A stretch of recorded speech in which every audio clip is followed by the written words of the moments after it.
5, 4, 3, 2, 1, 0.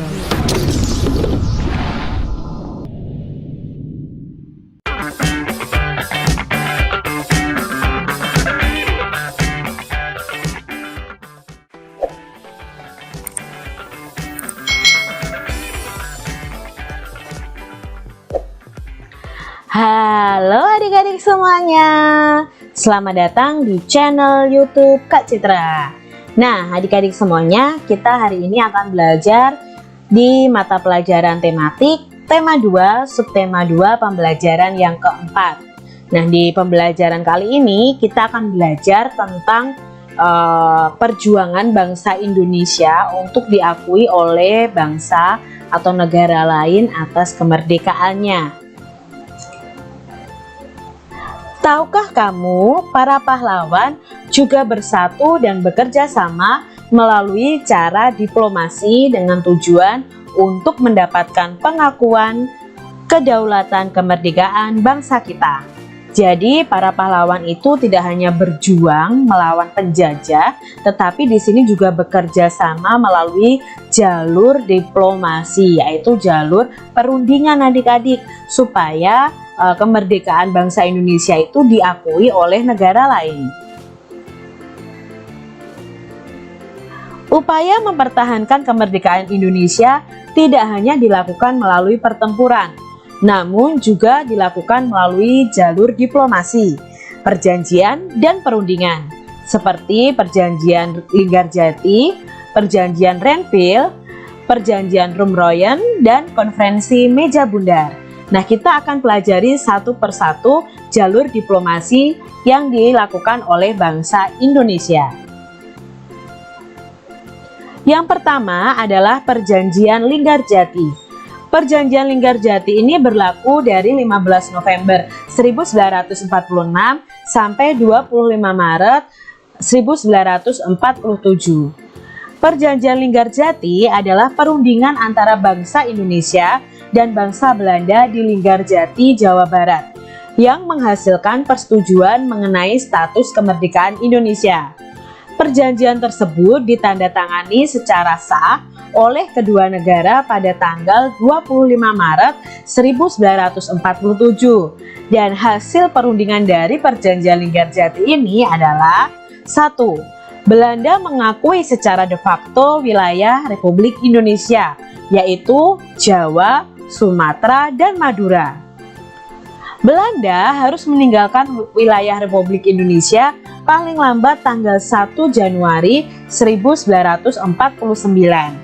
Yang ketiga, pihak Belanda dan Indonesia sepakat membentuk negara Republik Indonesia Serikat atau disingkat RIS. Dalam bentuk RIS, Indonesia harus bergabung dalam Commonwealth atau persemakmuran.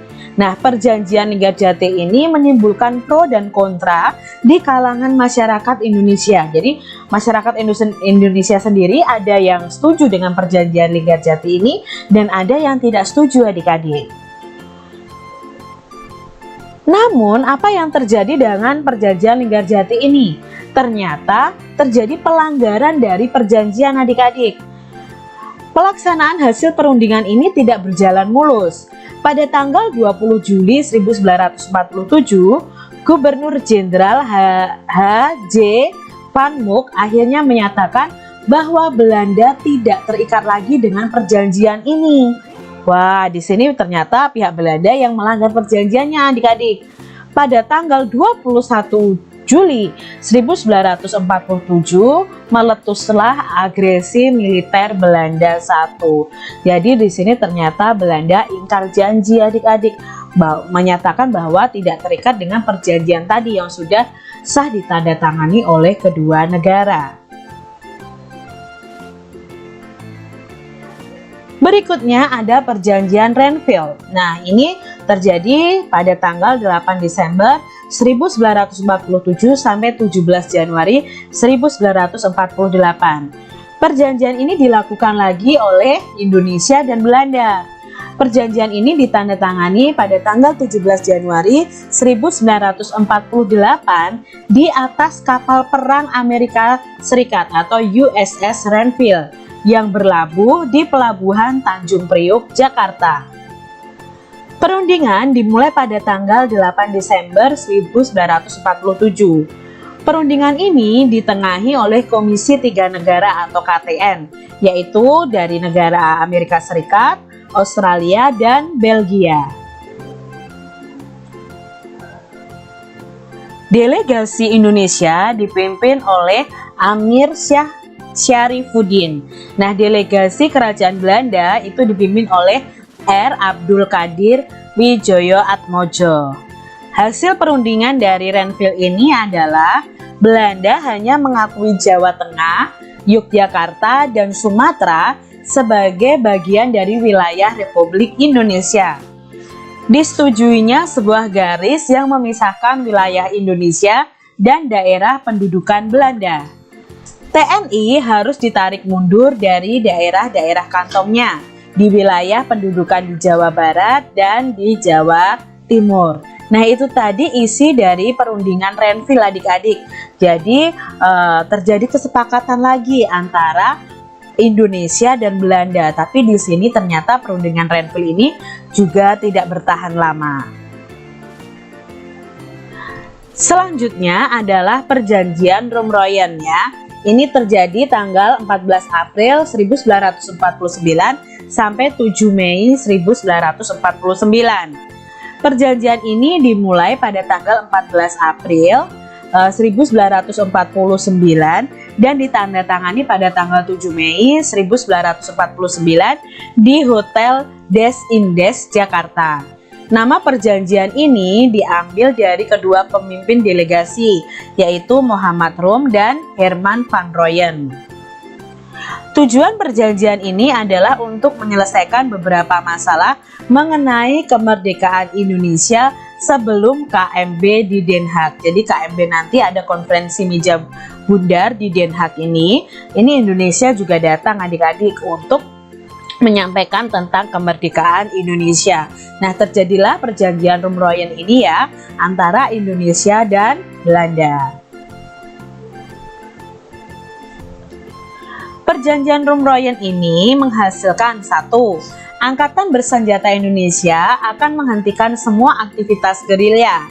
Pemerintah Republik Indonesia akan menghadiri KMB.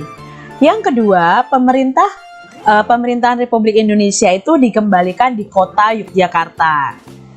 Angkatan Bersenjata Belanda akan menghentikan semua operasi militer dan membebaskan semua tawanan perang. Jadi di sini sudah ada perjanjian lagi antara Indonesia dan Belanda.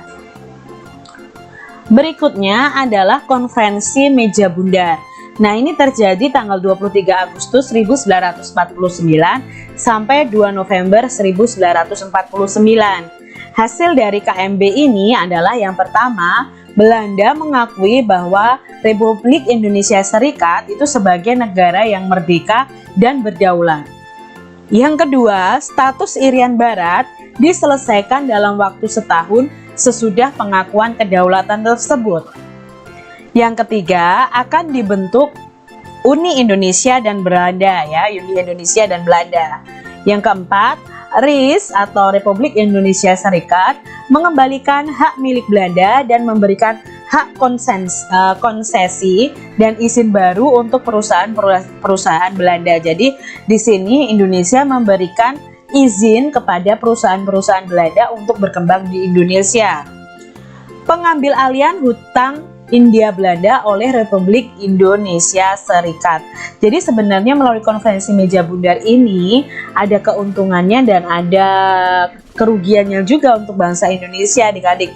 Jadi keuntungannya Belanda mau mengakui nih bahwa bangsa Indonesia itu bangsa yang merdeka dan berdaulat. Tapi di sini sedikit kerugiannya adalah hutang-hutang Hindia Belanda itu diambil alih oleh Republik Indonesia adik-adik. Jadi ini kesepakatan pada konferensi meja bundar yang berlangsung di Den Haag. Adik-adik sudah mengetahui bahwa upaya mempertahankan kemerdekaan Indonesia juga dilakukan melalui upaya diplomasi. Nah, upaya diplomasi ini untuk mencapai kesepakatan. Agar tujuan diplomasi tercapai, maka diperlukan kerjasama dan persatuan dari semua pihak. Adik-adik bisa mencari informasi lebih lagi tentang perjanjian-perjanjian tadi ya, dari perjanjian Linggarjati, lalu Renville, konferensi meja bundar, konferensi meja bundar. Kalian bisa lebih detail mencari informasi tentang itu semuanya.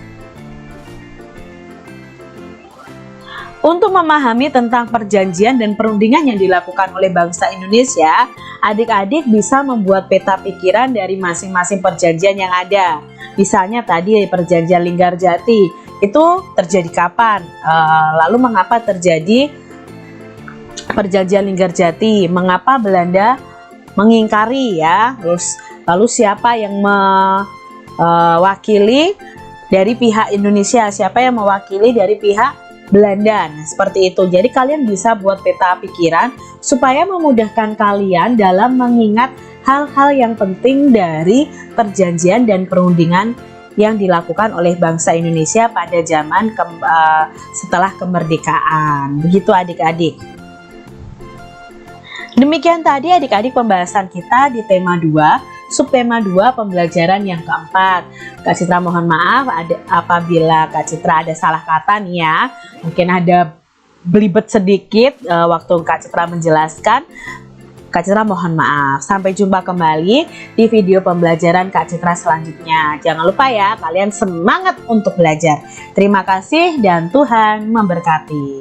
Jangan lupa tekan tombol subscribe, lalu tekan loncengnya, tekan juga tombol like, lalu share ke media sosial kalian. Jangan lupa untuk ikuti media sosial Kak Citra. Terima kasih.